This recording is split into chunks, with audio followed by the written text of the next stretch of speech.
Bien, buenas tardes, estimados alumnos. Sean ustedes bienvenidos a su clase de bienes de los días martes. Clase que nos corresponde en un día bastante frío, bastante helado, pero que se agradece, se agradece antes que lleguen esos tiempos en que el calor no nos deja vivir, ¿no? Igual confiado en que ojalá pudiésemos tener todavía una lluvia más.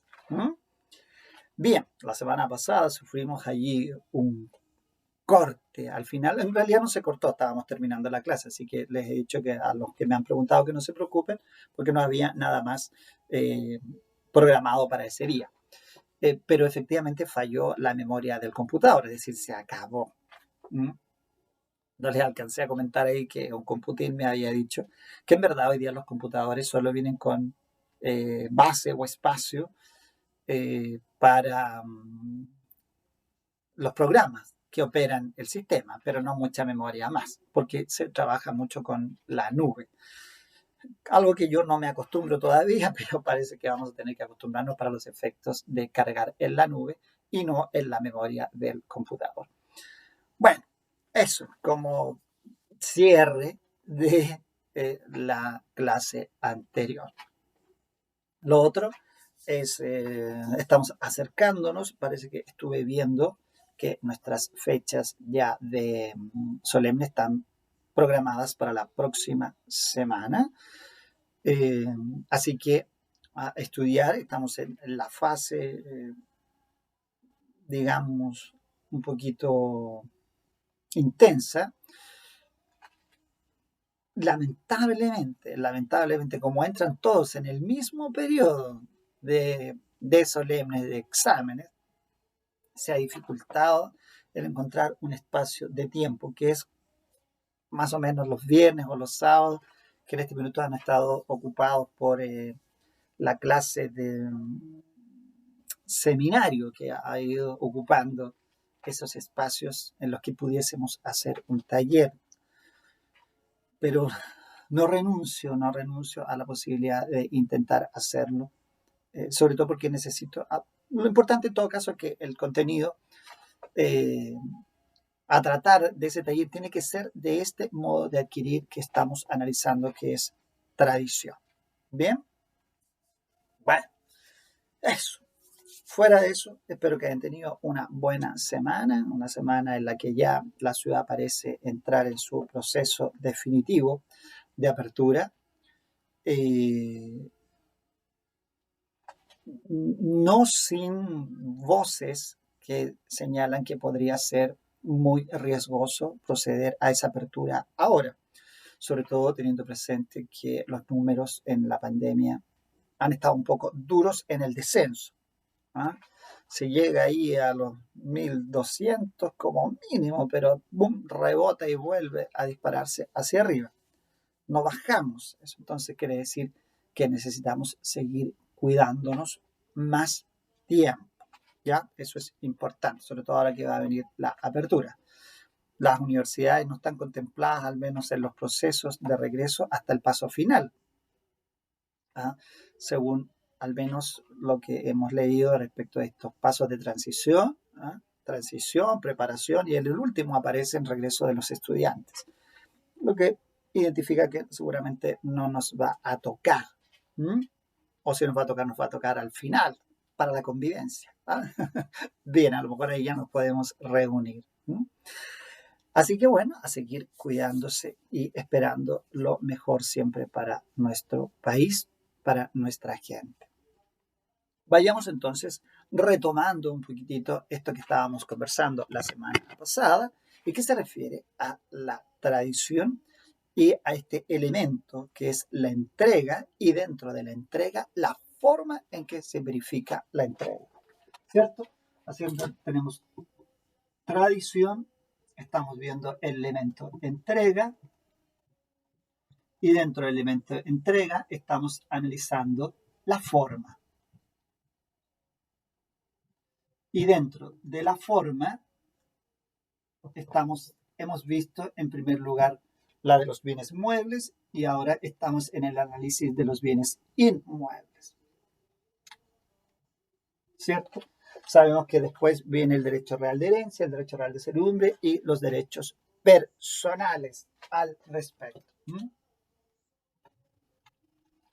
Bueno, y en este punto en el que nos encontramos, cuando estamos efectivamente analizando este inmueble, estos inmuebles, dijimos la semana anterior que aquí se aplica, drama, se cayó la tapa, de un segundo. Y sin tapa,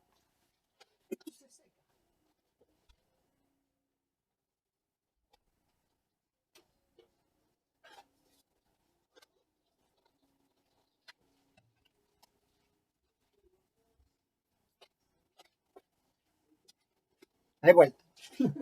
Bien, les decía yo, aquí vamos a aplicar el artículo 686, que nos dice que para analizar la tradición necesitamos recurrir a dos institutos fundamentales, ¿no? La inscripción, y esa inscripción se debe verificar en un registro.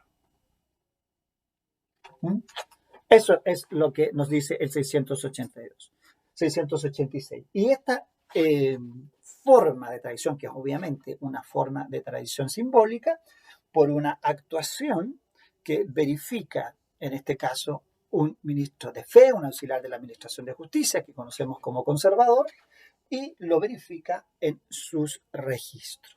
Lo que nos lleva, y decíamos la semana pasada, dentro de las voces registro, a lo que se conoce como el sistema registral, que en nuestra escuela es motivo, y en varias escuelas, es motivo de un profundizado, un curso de especialización, donde se analiza con mayor detalle.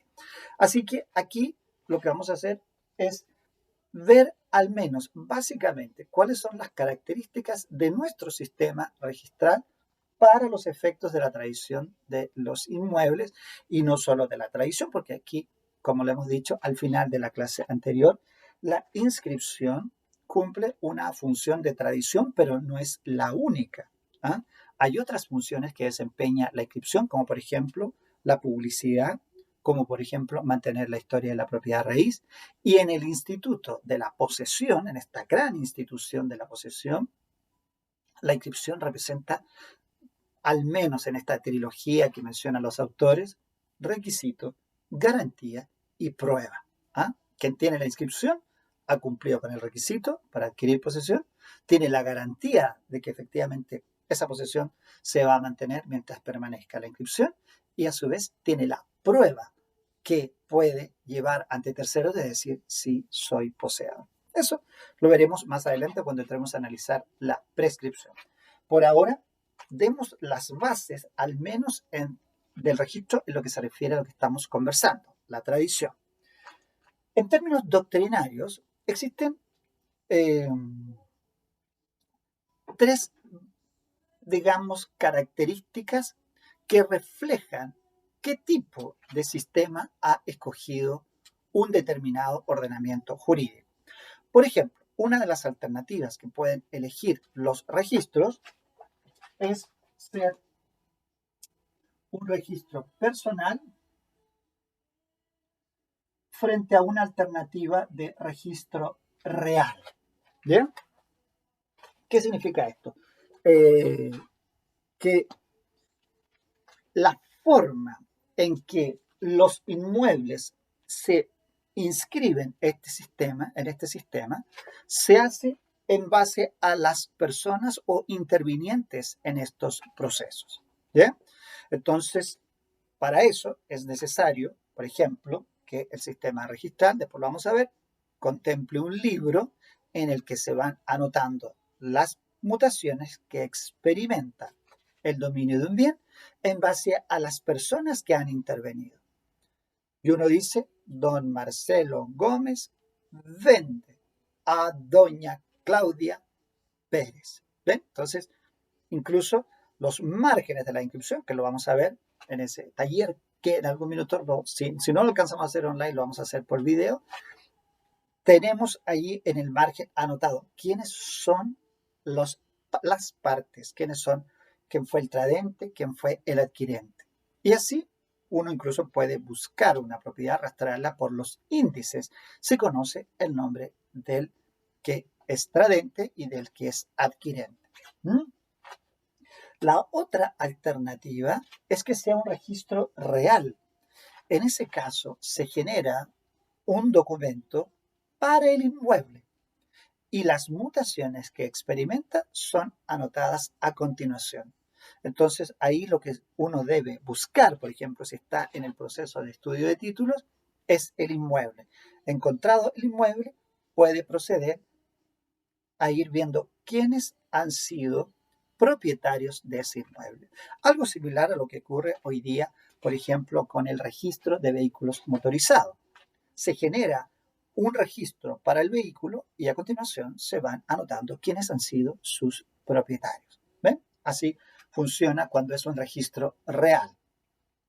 Por aquí, algunas voces, por ejemplo, del mundo de los conservadores, han dicho que nosotros debemos avanzar hacia ese sistema, porque es un sistema que proporciona mayor seguridad, porque al saber la existencia de una propiedad, podemos ver quiénes han sido sus propietarios en términos de historial cronológico. ¿Ah? No ocurre lo mismo cuando es personal, porque la propiedad puede aparecer inscrita en un registro a nombre de una persona y varios registros más hacia el futuro puede aparecer inscrita a nombre de otro. Se han producido colisiones allí. ¿Ah? ¿Por qué? Porque como se hacen, cada vez que llega una inscripción, se genera una nueva inscripción y no dentro de la misma inscripción una anotación de cambio de titular, como sería si fuese un registro real. Bien. Otra característica que refleja el cómo puede ser un sistema registral es si las inscripciones se practican por transcripción o por extracto.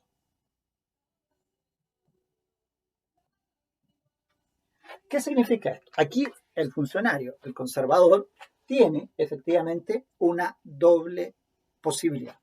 O transcribe totalmente el título que se presenta para su inscripción, desde la hoja 1 hasta la hoja 20. Creo que hoy día estoy muy inmenso. Y la otra alternativa es que solo tome algunos datos y los transforme en inscripción, como por ejemplo la notaría de dónde viene, cuáles fueron las partes, cuáles son los deslindes de la propiedad, por ejemplo, y eso lo traspasa a una inscripción. Y la última característica que describe a un sistema registral es el grado de legalidad. ¿Qué significa esto de grado de legalidad? Tiene que ver con la seguridad, el sistema registral. ¿Qué tan seguro es tanto para aquellos que tienen inscritos sus inmuebles, tanto para aquellos que, por ejemplo, buscan a través de la publicidad de estos registros tener certeza de que lo que quieren adquirir, por ejemplo, tiene una cronología que está ordenada, que es lícita y que tiene la seguridad de que va a comprar algo que se puede, por ejemplo, comprar. ¿Eh? Entonces, aquí, por lo tanto, esto es como el grado de privacidad que ponen los computadores. Máximo grado de privacidad, mínimo grado. Aquí lo que tenemos es grado de legalidad. Poco, mediano o alto grado de legalidad, lo que le proporciona seguridad. Yo presento un título y efectivamente se inscribe y después quien vea esa propiedad inscrita tiene la seguridad de que efectivamente estamos frente a un título que tiene la seguridad de poder ser adquirido. ¿Bien? Bueno, ahora, esta es la opción del sistema. Ahora, en esto, ¿cuáles serían aquellas características que describen al sistema chileno al que se contempla? Y por eso aquí es importante que tengan su código civil y tengan su reglamento del conservador de bienes raíces que está en el apéndice del código. ¿No? El registro nuestro es personal, es decir, las propiedades se van inscribiendo atendiendo a los titulares que efectivamente participan del título, ¿no?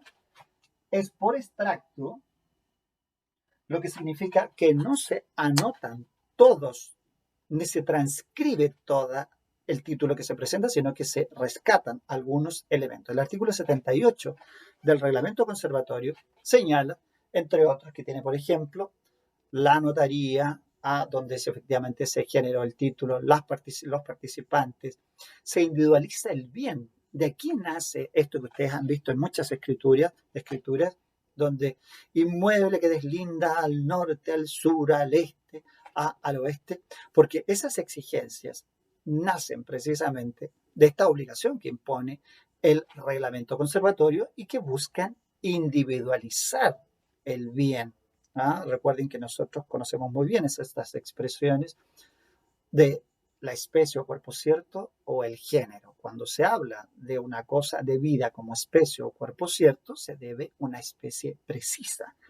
Entonces, en los inmuebles, esto proviene de una identificación. No solo en la inscripción conservatoria, foja, número, año, sino que también que se trata de un inmueble que pertenece a tal persona y que esa persona, efectivamente, y que ese inmueble tiene los deslendes. Y ahí entonces después van a ver ustedes en ese taller que hagamos cómo funciona esta inscripción conservatoria. Y en cuanto al grado de legalidad, vamos a hacerlo aquí en flechita, vamos a decir que es un grado no tan alto. Aquí podríamos decir, les decía yo, que podría haber medio y podría haber alto. Alto grado. Entonces, según los profesores que han estudiado el tema, dicen que en verdad el sistema chileno tiene un grado escaso de legalidad. Sin embargo, hay que tener presente que esto es evolutivo de acuerdo a la interpretación que se vaya dando a las normas que rigen la inscripción conservatoria en el Código Civil y las que rigen en el reglamento conservatorio. De hecho, los conservadores han ido generando una serie de principios registrales, algunos le llaman principios del derecho registral. Yo siento que todavía no estamos como preparados para hablar de principios del derecho registral, pero sí creo que, y es muy acertado lo que dicen los conservadores, que hay criterios que tienden a uniformarse. Y esos criterios que tienden a uniformarse han provocado que el grado de legalidad vaya aumentando, en especial por la aplicación de los artículos 12 y 13 del reglamento y que le dan la facultad al conservador. ¿Para qué? Para que pueda abstenerse de inscribir, cuando en el título hay un defecto que lo anule absolutamente, pero un poco como asemejando la facultad que tienen los jueces para declarar la nulidad absoluta. También tendría, aquí el conservador no es que tenga la facultad para declarar nulo el título, pero sí tiene facultad para abstenerse de inscribirlo si efectivamente entiende que el título es un título nulo. En ese caso se produce lo que se conoce como la negativa del conservador a inscribir, y de esa negativa hay que recurrir a la justicia. Y la justicia será la que en definitiva resuelva. Por eso algunos señalan que el grado de legalidad disminuye, porque el conservador en su propio sistema no tiene la posibilidad de emitir un documento que sea prueba irrefutable de algo. Prueba que no admita duda de que el bien, por ejemplo, tiene un propietario. Porque si eso llega a un tribunal y un tribunal determina que efectivamente no es así lo que ha certificado el conservador, va a ordenar que esa inscripción incluso se pueda cancelar. O sea, ese es la discusión que podría darse en el nivel de legalidad. Por otro lado, complementa esto el que este sistema registral está a cargo de lo que nosotros conocemos como conservador de bienes raíces. El conservador de bienes raíces, cuyo arranque está en el artículo 695 del Código, cuando ahí señala que un reglamento, regulará todo lo relativo a este conservador. Este reglamento fue dictado a poco andar del Código Civil, es de junio del mismo año, junio de 1857. El Código empieza a regir el 1 de enero de 1857 y el reglamento conservatorio es de junio de ese año, si mal no recuerdo. Así que ahí, cuando lleguen a la asignatura de registral, se van a ver más cosas, pero al menos, ¿qué podemos decir? Que este conservador, y ustedes ya lo han aprendido, sé que pasaron por procesal orgánico, que el conservador de bienes raíces tiene una doble característica. Primero, y fundamentalmente, es un ministro de fe, ¿cierto? Pero además es un auxiliar de la administración de justicia. Eso es importante. Primero, porque el conservador, al ser ministro de fe, quiere decir que da fe, que es cierto, que los actos que han pasado ante él son así, son reales. Esta propiedad tiene un dueño, o tenía un dueño y ahora es de otra persona. Y doy fe de que así ha sido. Dan fe de los actos que pasan ante él. Esa es la calidad que tiene un ministro de fe, ¿cierto? Bueno, pero a la vez es un auxiliar de la administración de justicia, por lo tanto queda bajo la supervigilancia que tienen, por lo tanto, los tribunales superiores de justicia respecto de esto. Por eso siempre se van a encontrar, cuando vayan a una oficina de conservador, por allí está publicado en una parte visible quién es el ministro visitador, ¿cierto? Porque estos estos conservadores quedan bajo esa superintendencia que permite hacer correcciones, permite hacer denuncias ante estos ministros visitadores, por ejemplo, cuando se detectan anomalías en el funcionamiento de un conservador. Por tanto, hay una doble característica allí o doble calidad, ministro de fe y a su vez auxiliar de la administración de justicia. Y este ministro de fe es el que está encargado entonces de llevar o de custodiar los libros. Esos libros son los que contienen el registro. Y hoy día, al menos actualmente, hay varios, pero en lo pertinente, por eso les digo, lo dejamos lo otro para el curso de especialidad. Pero lleva el libro repertorio, incluso la misma sigla, repertorio, donde se anota todo lo que llega al conservador para su inscripción, cualquiera sea su naturaleza. De hecho, se anota el día, se anota la hora y se anota la naturaleza del título que se presenta para su inscripción. Luego pasa y se distribuye hacia dónde va. Por ejemplo, va a un registro. Aquí los registros son 3. Registro de propiedad, registro de hipotecas y gravámenes, registro de prohibiciones e interdicciones. Estos 3 libros que son registro, porque el registro es uno solo, en el fondo se divide en propiedad, hipotecas y gravámenes y las interdicciones y prohibiciones de enajenar. A eso se le llama registro. Por ejemplo, si hay una compra-venta, irá al registro de propiedad. Si hay un embargo, irá al registro de prohibiciones. Si hay una constitución de hipoteca, irá al registro de hipotecas y gravámenes, lo mismo que, por ejemplo, la constitución de una servidumbre. ¿Ven? Y finalmente, también tiene un libro que se llama índice, que en el fondo permite, sobre todo cuando ustedes sean abogadas y abogados, ya les va a permitir, por ejemplo, hacer estudios de título cuando la propiedad es un poquito difícil de encontrar. Y el cliente le dice, mire, es que esta propiedad era de mi mamá, ¿cómo se llama su mamá? Entonces uno dice, ¿en qué comuna está? Ya, perfecto. Entonces puede ir al conservador y tratar de rastrearlo a través de los índices. En el índice está indicado, por ejemplo, que una compraventa celebrada entre doña Marcela Gatica y don Diógenes al empate se celebró en el año 43 y está inscrita en el registro de propiedad a fojas número año. Y ahí ya tenemos rastreado el título. ¿Ven? Correcto.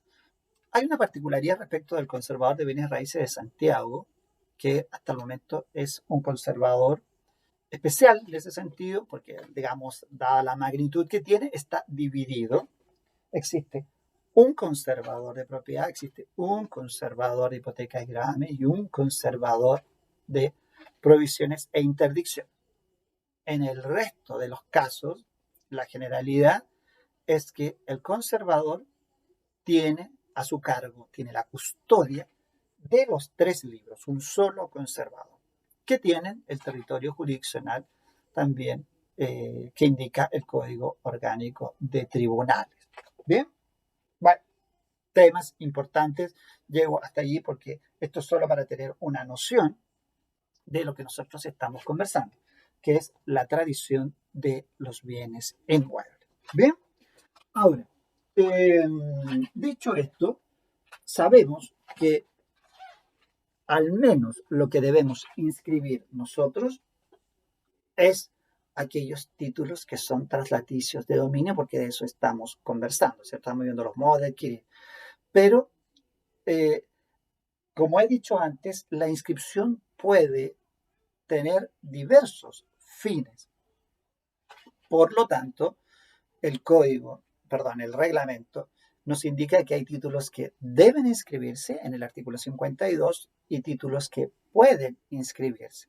Cuando pueden inscribirse, significa que la no inscripción no altera la validez del acto. Ahora, el reglamento solo hace una alusión. ¿Esto qué quiere decir? Que el que en verdad determina el valor de la inscripción es la ley, cualquiera que ésta sea. ¿Ah? Al menos en la que estamos estudiando nosotros, el Código Civil, la inscripción tiene distintos valores. ¿Ah? Tiene valor, por ejemplo, de tradición, tiene valor de solemnidad, tiene valor de publicidad, al menos entre los más comunes.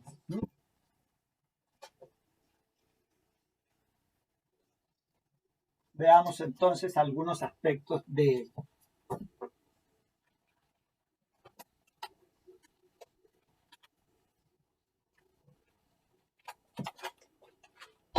Entonces, hemos dicho que el artículo 52 y 53 del reglamento nos indica que hay títulos que deben inscribirse y títulos que pueden inscribirse.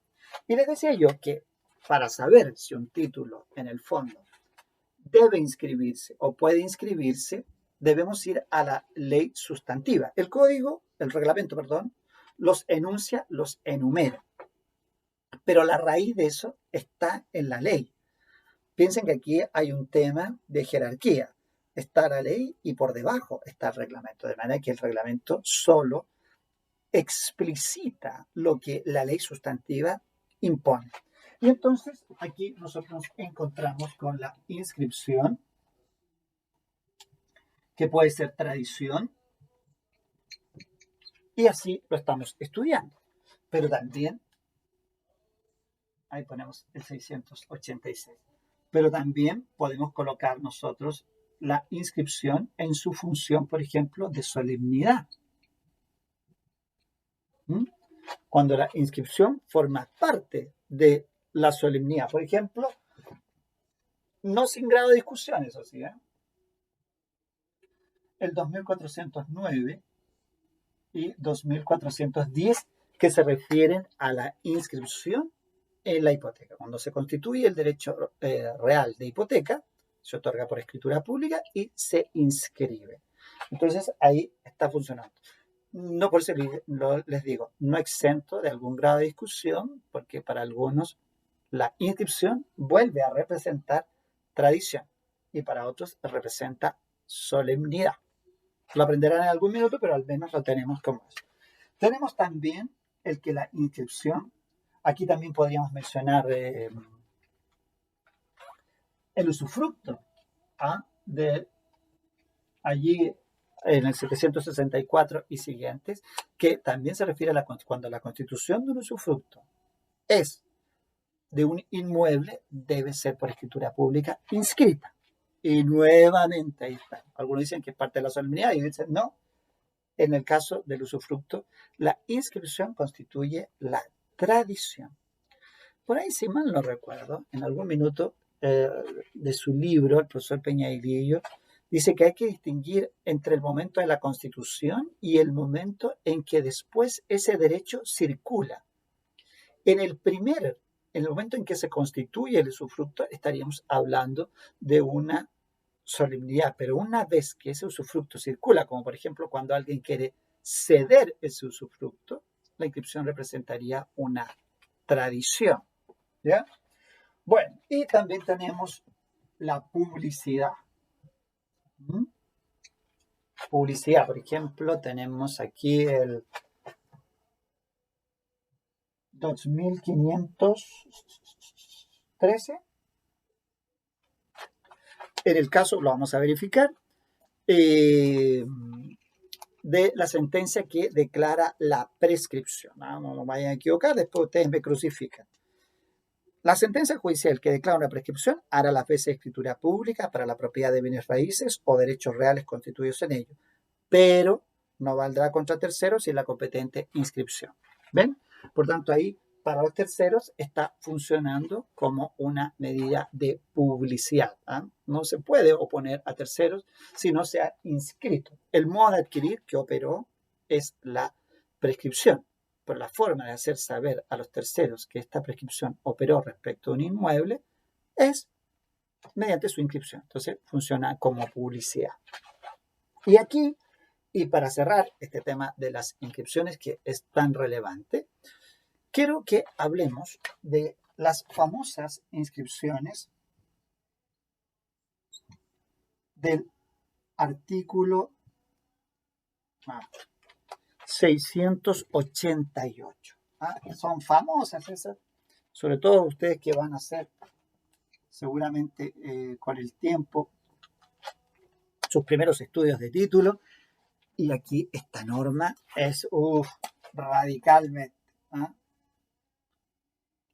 Si mal no recuerdo, y me está oyendo por ahí, hay un alumno que dio el examen de grado y yo le pregunté el artículo 688. Y en esa oportunidad yo dije, esta es una norma que un abogado no puede no saber. ¿Por qué? El artículo 688 es una norma que en el fondo establece las consecuencias que implican respecto de los bienes muebles la muerte del titular de ellos, de los bienes inmuebles. En este caso, la persona, cuando desaparece su personalidad legal, inmediatamente opera el modo de adquirir sucesión por causa de muerte. Por lo tanto, como esto es produce de inmediato efectos jurídicos, que es la apertura de la sucesión. Uno de los efectos jurídicos de la apertura de la sucesión es que los herederos entran de inmediato, es lo que se conoce como la posesión legal. Así aludía en el artículo 688, inciso primero, y también en el artículo 722. Entonces, esta posesión legal que se confiere por el solo ministerio de la ley a los herederos no permite, sin embargo, disponer de los bienes inmuebles. ¿Por qué? Porque para disponer de los bienes inmuebles se debe proceder a las inscripciones del 688. ¿Y a qué se refieren estas inscripciones del 688? En primer lugar, a la posesión efectiva y también del testamento. Aquí, la posesión efectiva, que en términos técnicos o en términos conceptuales, es una resolución judicial o administrativa que reconoce a los que son herederos, reconoce cuál es la masa de bienes que tenía el causante. ¿Ah? Lo declara quiénes son esos herederos y declara además quiénes son, cuál es el caudal de bienes. Esta resolución, que es administrativa cuando la sucesión es intestada y es judicial cuando se trata de sucesiones testadas o abiertas en el extranjero, entonces, en ese caso, debe dictar, ya sea el director de registro civil o el juez, una resolución. Por eso se habla de que en este caso la posesión efectiva es la resolución. Ahora, si uno lo toma en términos de posesión, diría es el efecto de una resolución que declara quiénes son los aparentes herederos y cuál es el patrimonio que tenía el causante. ¿No? No es inamovible, no es indiscutible. ¿Ah? Por lo tanto, estos efectos que nosotros mencionamos solo para describir como un efecto declarativo no significa que no se pueda discutir que las personas que están allí puedan o no ser herederos. Eso siempre va a ser motivo de un conflicto judicial, ¿ah? En el que tendrá que resolverse ese punto. Pero para estos efectos, entonces, si se dictó por el director de registro civil o se pronuncia por el juez la resolución de posesión efectiva y tiene incorporados, en este caso, bienes inmuebles, por eso estamos en el 688, se va a proceder a la inscripción de esa posesión efectiva. ¿No? Si solo tuviera bienes muebles, la posesión efectiva se inscribe en el Registro Nacional de Posesiones Efectivas, que se lo lleva el registro civil.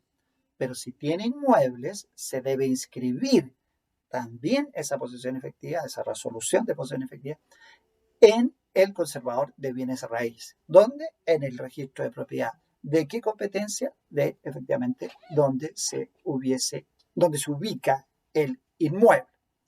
Entonces, se inscribe eso. Si hubo testamento, hay que inscribirlo también. En segundo lugar,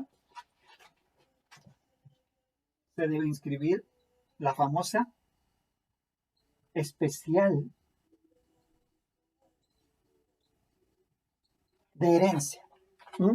La famosa inscripción especial de herencia. Uno está en su oficina, llega el cliente, queremos vender una propiedad, somos hermanos, heredamos esta propiedad. Traiga de inmediato, entonces, señor, la inscripción de la posesión efectiva y la inscripción especial de herencia. Y uno la lee y en el margen de la inscripción dice herencia o dice posesión efectiva. Y ahí aparece entonces esto. Esta inscripción especial de herencia es muy significativa, porque de alguna manera traduce es una de las normas, no es la única, traduce a la concepción que siguió el legislador chileno en materia de comunidad. ¿Se acuerdan que lo hemos visto antes? Aquí dice que para disponer de los inmuebles, se tiene que practicar esta especial de herencia. Y practicada que sea esta inscripción especial de herencia, podrán disponer de consumo. Dos implicancias. La primera, esta inscripción traspasa los inmuebles que estaban inscritos a nombre del causante a nombre de todos sus herederos. Este inmueble perteneció a don Juan Gómez y ahora se traspasa a sus 3 hijos. Por lo tanto, queda inscrito a nombre de los 3 hijos. Lo que significa que si quieren disponer de ese inmueble, deben disponer de consumo.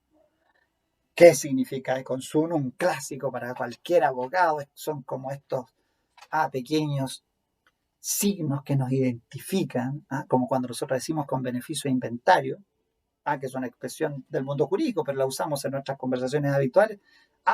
Se sabe que es un abogado que maneja el término.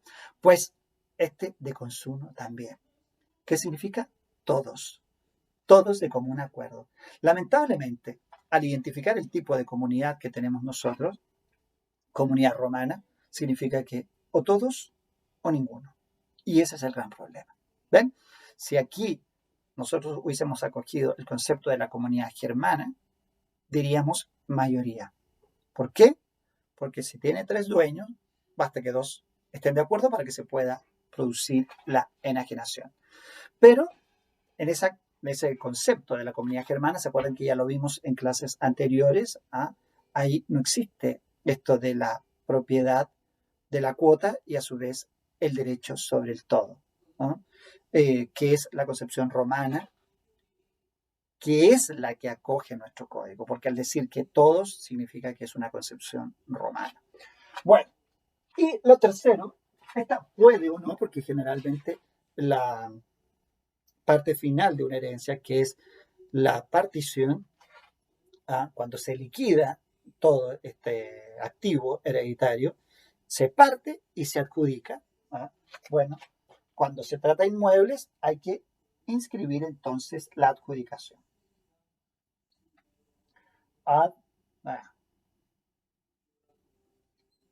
Adjudicación.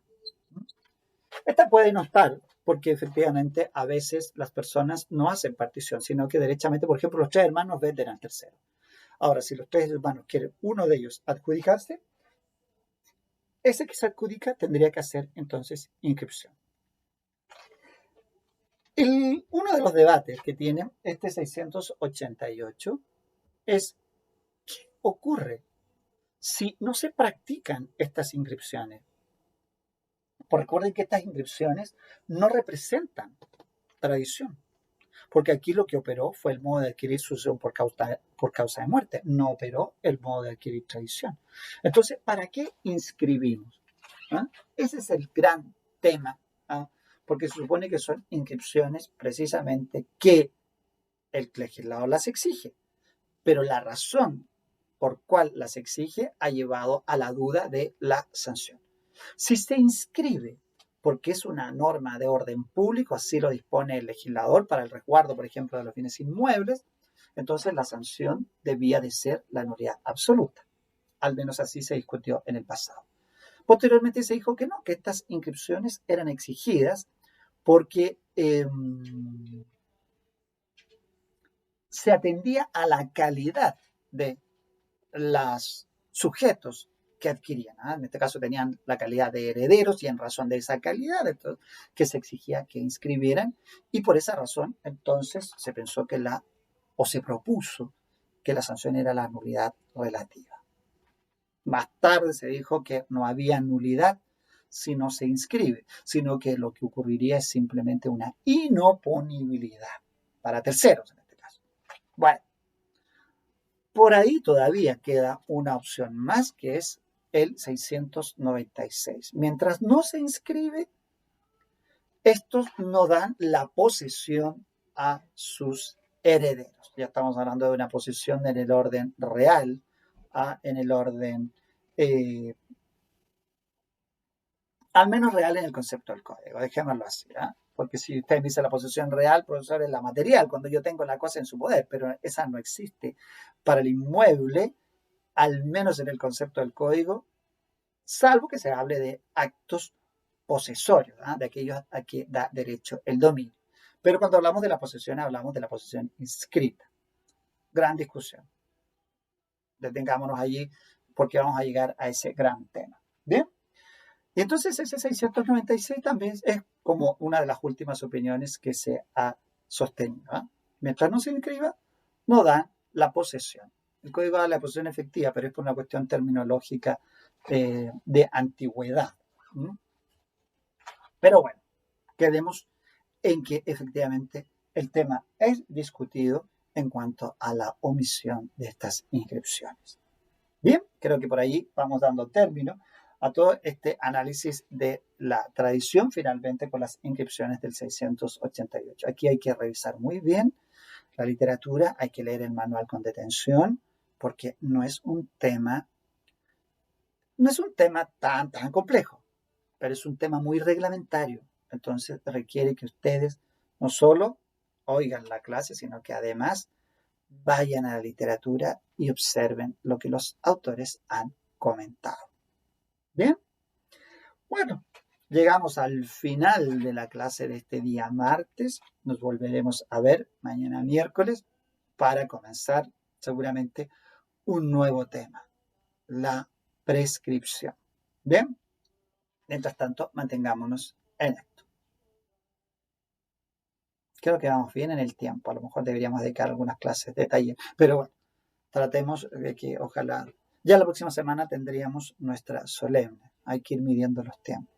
Bien, sería eso por este día. Que estén muy bien y que tengan una muy buena tarde.